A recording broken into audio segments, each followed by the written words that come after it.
Okay, so hi, thank you all for joining us. We're glad to welcome you to our webinar.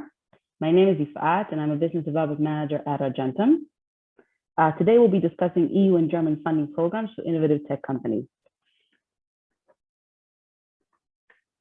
So before I start, allow me to give you a very brief introduction to our company. Argentum specializes in EU and innovation funding. The company was established in 1999. And since then, it has had a vast experience and gained expertise in obtaining governmental funding for innovative technology, research, and development. We have 30 employees divided into 3 departments: strategy, business development, and a consulting and writing team. Our vision is to target innovative funding opportunities and to enhance participation and success in multinational research and innovation projects.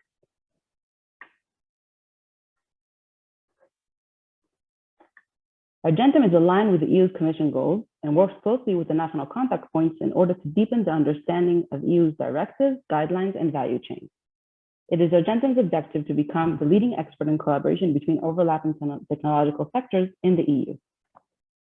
The EU budget for the year 2021 to 2027 is 1.21 trillion euros, and you can see how it's distributed in the donut chart on this slide.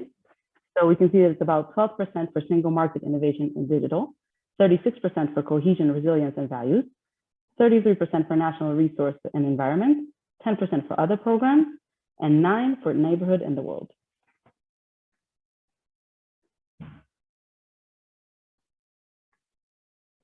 The first stage of funding is choosing the call proposals. When a company chooses a grant for submission, they should consider the following criteria: the field. A bottom-up is a call that's open to all fields of technology, whereas top-down would be a specific call that's aligned with the EU's agenda. They should also consider the type of funding mechanism: the European one, supported by the EU, like Horizon Europe; bilateral, for example, a technological collaboration between 2 companies, or a national funding initiative. They should consider the type of application procedure as well, whether the submission is as a single applicant or as part of a collaborative project or consulting. The choice should be made according to the company's needs and strategy while considering the success rate of each opportunity. I've divided this webinar into 3 distinct sections. First, I would like to talk about some calls that are open for companies based in Germany and in the EU. Next, I will briefly discuss prizes and loans.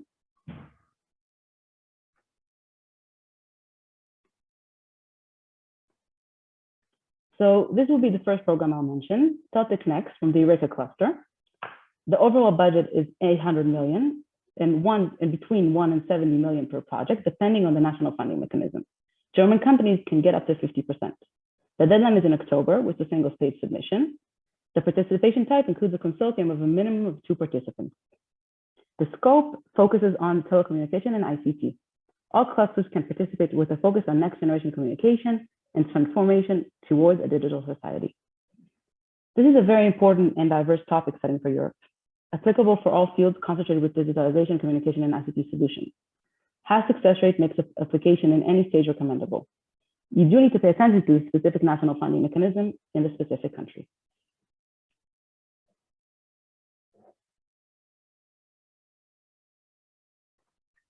The next program I mentioned is Spring D.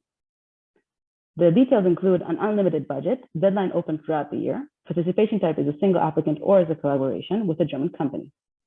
And the TRL is open to any level of technology. This call focuses on disruptive innovation in which Germany and Europe collaborate to generate economic benefits that come to life in Germany and help secure future prosperity. Within the bottom-up process, project goes through 2-stage process. The first step is the validation of the breakthrough innovation potential through a validation study. The purpose of this commission study is to able to confirm the innovation breakthrough potential throughout further R&D.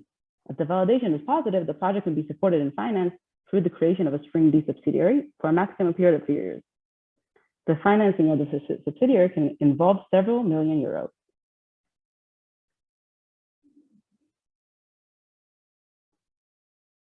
The next call is ESA, Space Asset Satellite Communication, Earth Observation, etc. The overall budget is up to 80%, and up to 2 million euros.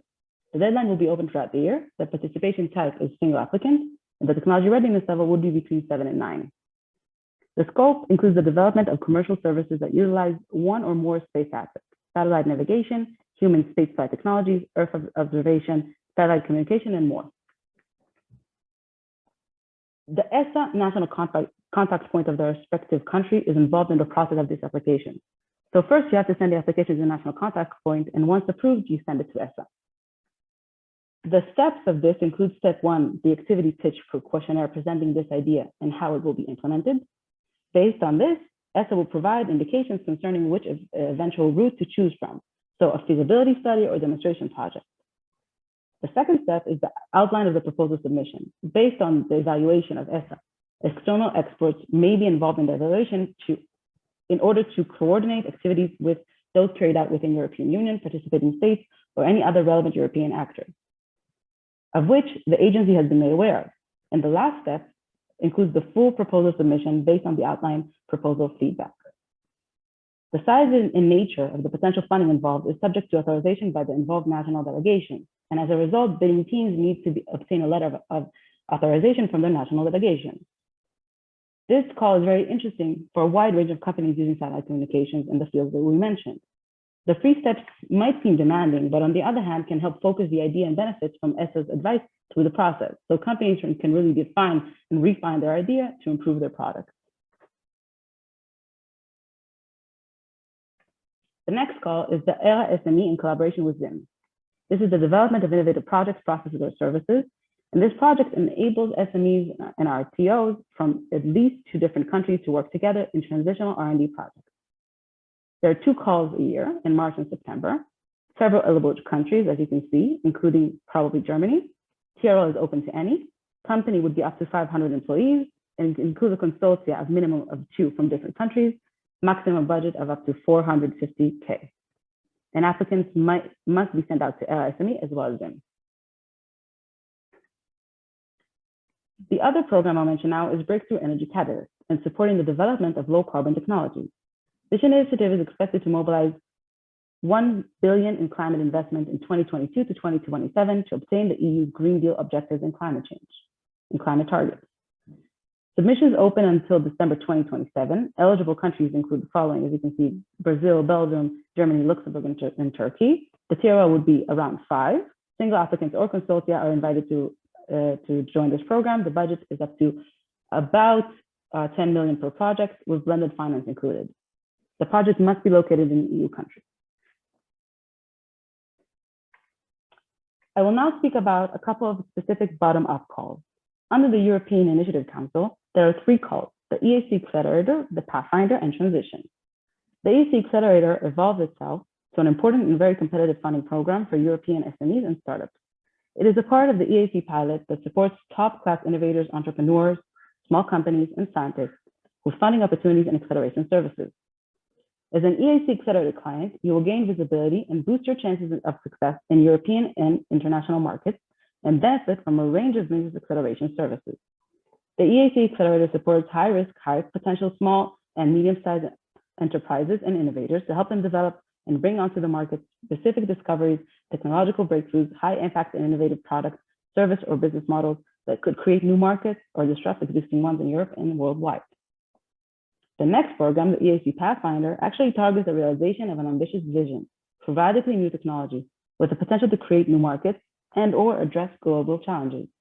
The EAC Pathfinder supports early stage development of such future technologies, various activities at low technology readiness level of between 1 to 4, based on high risk, high gain science towards technology breakthrough research, including deep tech as well. The last one in the slide, the EAC Transition, is a new track under the EAC Work Program. It actually bridges between the EAC Pathfinder from idea to POC and the EAC Accelerator, which is from product to market adoption. The EAC Transition funds innovative activities that go beyond the experimental proof of principle in a laboratory. It supports both the maturation and the validation of novel technology in a lab and in the relevant environment, as well as the development of a business case and business model towards the innovation's future commercialization. The expected outcome of the EAC Transition Challenge projects are a technology that is demonstrated to be effective for its intended application and a business model and business plan for its development to market.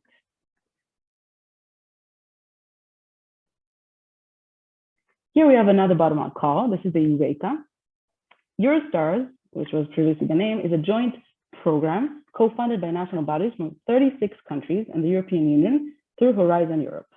The focus of the program is support for international collaboration between R&D performing SMEs and projects working on a marketable project, process, or service. Eurostars is not only a part of Eureka, they also offer bilateral programs for funding, which are country-specific and different from one country to the other.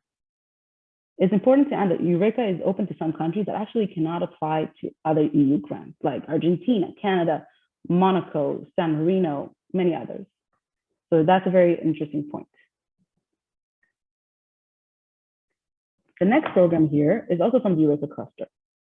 This is for cluster 4 and 5, sustainable digital transformation and electronic components. The overall budget is between 2 and 80 million per project, depending on the national funding mechanism. And again, German companies can get here up to 50%.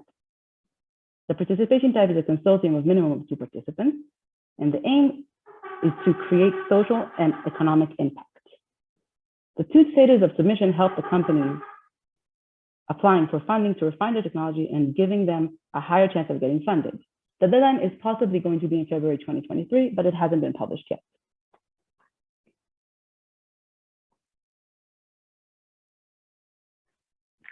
This program, the Eurasia, is under the Eureka cluster for low carbon technologies to gain carbon neutrality goals. It's intended to address issues in the energy market in order to develop the Eurasia 2030 5D strategy: decarbonization, democratization, digitalization, deregulation, and decentralization. It's on the front line in the energy field to achieve carbon neutrality goals. Through low carbon technologies R&D solutions, it aims to contribute to the sustainable environment for the reduction of climate change and for the sustainable growth. Some of the targeted challenges to achieve these goals are necessary, but not limited to carbon-free energy supply, green mobility in smart cities, smarter housing and construction, and bioresources and environment. Only Eureka countries can apply to this call. However, other countries could gain national funding and apply for this as well.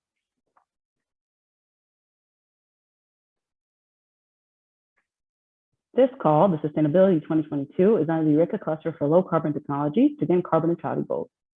It also aims to address issues in the energy market to boost the development of the strategy of the 5Ds that I mentioned. And among the relevant enabling technologies, it includes digitalization, IoT, AI, blockchain, cybersecurity, and others. The funding will be to accelerate transition into climate neutrality in cities, solution for 10 unsafe cities and urban spaces, and others. I will now be discussing some EU prizes. One of them is Hello Tomorrow. It's for early stage deep tech startups across all industry, focusing on one track. Free equity funding, cash prizes to 3 winners. So despite there will only be 3 winners, they will actually choose 60 startups to pitch to select audience. This actually is a great prize to increase visibility, to gain public awareness, and to reach potential with new investors and markets. And it's open for startups globally. The other prize I want to mention is the EU Prize for Women Innovators. Women who have created the largest impact on EU innovation ecosystem should apply to this, and women who transformed ideas into new and advanced products and services. There are 3 prizes in total to the highest ranked applications, and EU states and associated countries can apply. I will now address loans very briefly. One of them is the EIB from the European Investment Bank. It basically aims to give support to EU companies in all R&D levels. The EIB offers a quality stamp helping the project attract investors. The budget is between 7.5 and 75 million euros, up to 50% cost reimbursement. And it offers support to extend to IP certification, regulation, research and development, and even initial manufacturing process, as long as it takes place in an EU country. You don't need to apply with partners for this as a single applicant. So here you can see the list of clusters. Basically, as to our proposition, we know that the abundance of funding opportunities out there can become challenging to navigate, exactly because of the complexity that's part of the submission process, in addition to many details and guidelines that every funding opportunity entails, as was clear from just these few opportunities that we mentioned. We developed a very unique method to increase our clients' access to funding while minimizing their efforts. We call this our multi-submission approach, which in a nutshell says submit to one, submit to all. By following this method of submission, our strategists and consultants are able to get a firmer grasp on the activity of the company, especially of the technology. This actually allows us to write better submission proposals because we gain more depth and knowledge about the technology. Moreover, as a submitting company applying to various opportunities, you will have less to work with, be it financially or in terms of manpower, because we will work with your technology and tailor it to fit multiple proposal calls. Lastly, this method immensely increases actually the chances of winning a grant. During the strategic process, we will target potential calls for proposals on both European, intergovernmental, and national levels. These funding mechanisms have different procedures. For some calls, you can apply as an independent partner. And for others, as you saw, you need a collaboration with one partner. And for some of them, you actually need a big consortium to apply. So for example, in a collaboration project for EU funding schemes, the eligibility requirement of a size of a consortium, at least 3 participants from 3 different countries. And we will look into the relevant calls under your cluster. Out of these 6 clusters, one of them will be the relevant for you as a company, and advance from there. So like I said, the basic idea behind our multiple submission strategy is to make the effort to link between the 3 different funding levels, and our unique methods deliver such an encompassing and inclusive strategy to our clients. It's important to understand that we're basically a one-stop shop. We're taking care of the grant role for you while making sure you don't miss out on any opportunities.